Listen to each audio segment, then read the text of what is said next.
नमस्कार मित्र सोनी, आज ना आहे राणी बातम्या। शेतकरी बांधवांसाठी आनंदनी बातमी, सरकारने 1 वर्ष कर्ज वसुलीले दिली स्थगिती।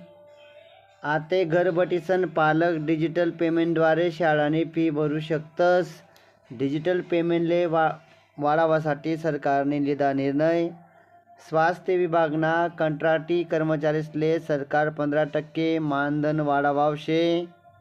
गाझा शांती संमेलनासाठी प्रधानमंत्री नरेंद्र मोदीजी असले निमंत्रण।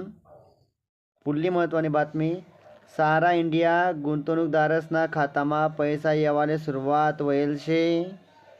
भारतनी स्क्वॅश खेळाडू ज्योत्स्ना चिन्नप्पा जापान ओपनना सेमीफायनलमा पोहोचनी।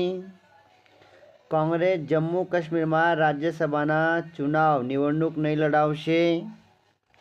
जिल्हा परिषद शाळामा शिकणारी अदितीनी नासा दौऱ्यासाठी निवड व्हयनी।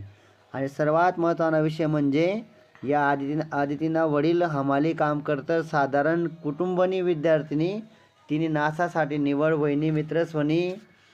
आणि दखा अजून ज्या महत्त्वाचा विषय होतात, महत्त्वाची बातमी, PM मोदीजी 15 ऑक्टोबरपासून बिहारमा प्रचारनी सुरुवात करावशेत।